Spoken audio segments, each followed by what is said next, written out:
Public humiliation began at Sunday service, but it was merely the first blow in a battle that would fester for weeks, like an infected wound that refused to heal.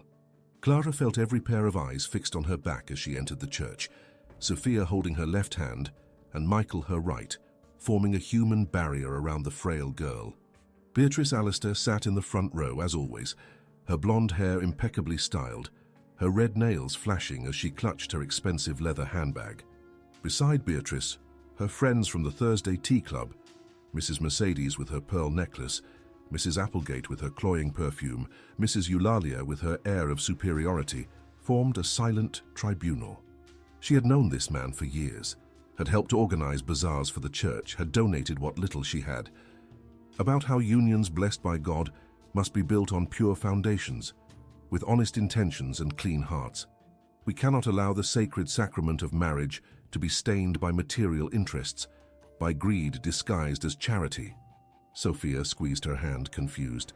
I will not remain in a place that celebrates opportunism.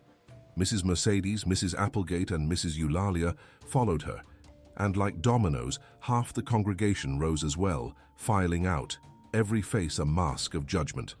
Michael tried to steady Clara as she began to tremble, but she gently pulled away, keeping her head held high even as tears burned her eyes. Outside on the church steps, Beatrice waited like a serpent. You must have offered poor Michael something very special. Frank, who spoke first, appearing from the side of the church with his cane in hand. Irene, a woman in her 60s with whom Clara had always had a good relationship, was at her office door with tears in her eyes.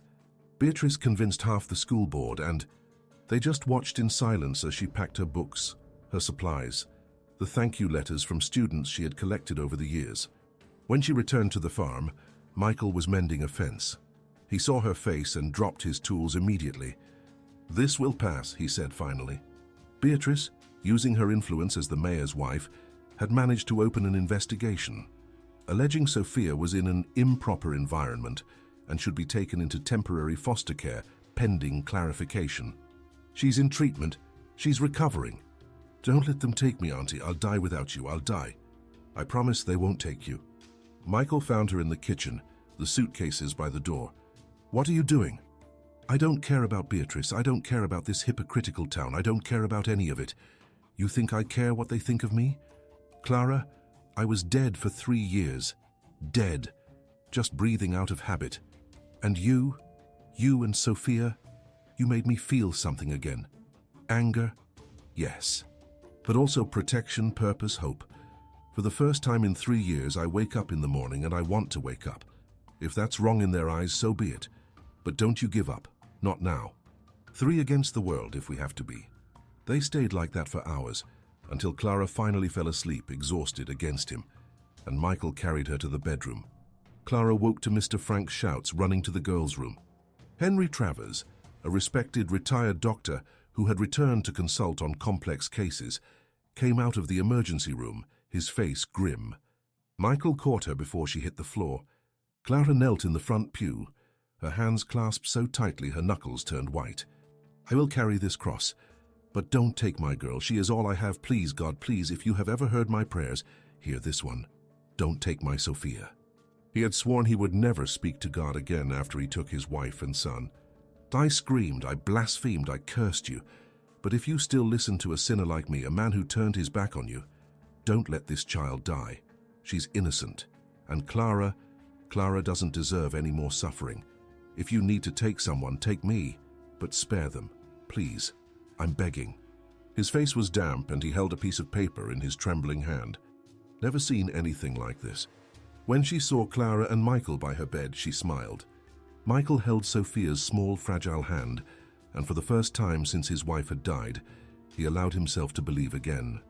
But as they quietly celebrated the miracle in the hospital room, an elegant woman in an expensive suit was parking in front of the Hope Valley police station.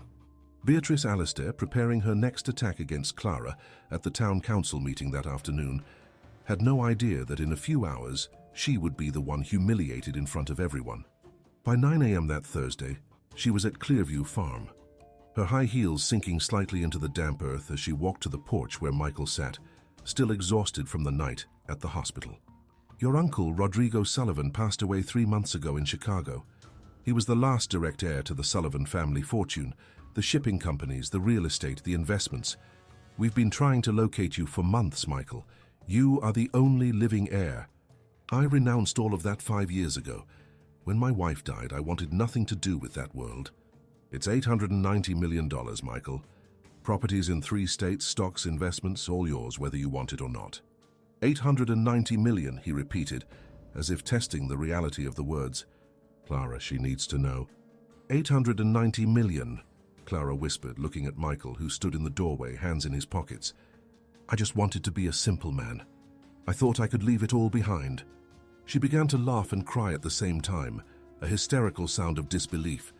Clara, I asked you to marry me because I wanted to, not because I needed to impress anyone or... The lonely farmer Beatrice Alistair had called dirt poor was actually one of the richest men in the state.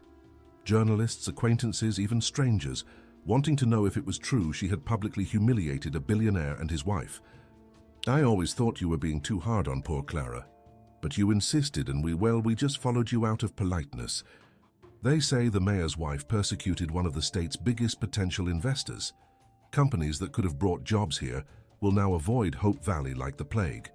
For years she had ruled Hope Valley with an iron fist, deciding who was accepted and who was excluded. Half the town showed up, curious, ashamed, in shock. The doctor climbed the steps of the gazebo, his firm voice echoing across the square. The leukemia was aggressive, terminal. We had given her 24 hours. But something happened that I cannot explain with medicine. Her levels normalized overnight. I've consulted specialists in Chicago, sent the tests to independent labs. They all confirm it. There is no medical explanation. It was a genuine miracle. She married him because she was desperate to save a child, and he offered out of kindness. We called her a prostitute, a gold digger. We fired her from 3 schools. We tried to take Sophia from her, and God, in his infinite wisdom, has shown us just how wrong we were. Father August, who had delivered the condemning sermon, covered his face with his hands, his shoulders shaking. You nearly destroyed an innocent family out of pure venom. And now you have to live with this. That evening, Clara was in Sophia's hospital room. The girl needed to stay a few more days for observation, when she heard a timid knock. No excuses. We were cowards, we were weak, and you deserved none of what we did. 2 weeks later, Father August asked to speak with Clara and Michael at the farm. And I ask on my knees if I must that you forgive me. A ceremony as it should be, with the whole town as a witness that we were wrong. But it wasn't ostentatious. Michael had insisted on simplicity. Clara wore a simple white dress, no elaborate veil, just a bouquet of wildflowers from the field. And Sophia, now 12 years old, healthy and radiant, her blonde hair growing back in soft curls, was the flower girl, scattering petals and smiling so much her face hurt. Michael and Clara, today I renew the vows you took months ago under difficult circumstances. But today you take them under blessing, under love, and under the approval of a community that has learned the hard way that we must never judge another's heart. Her daughter had moved to Chicago ashamed. She was invisible, irrelevant, forgotten. But Clara just said, "We need volunteers at the center we're opening to help families with sick children. If you want, you would be welcome." Clearview Farm now had 3 new buildings, dorms for families who came from far away for their children's medical treatment, a fully equipped clinic where Dr. Travers volunteered his time, and a community center where children in treatment could play and study. Michael used part of the fortune to pay for complete treatments, no questions asked. Clara coordinated everything, her days filled with purpose. To help other kids just like I was helped, she would say, hugging Clara, whom she had called Mom for years. But slowly people began to nod hello to her again. Forgiveness is slow, but it happens. Michael hugged her from behind, resting his chin on her shoulder. "You knew, didn't you?" he said quietly. "Who promised to save Sophia without asking for anything in return? The rest was always just details." "I love you too," Clara replied, turning her head to kiss him. Frank was already embracing Anna's tearful parents, a 5-year-old girl who had arrived 3 months ago with no hope. "Thank you," she whispered to the stars, to God, to fate.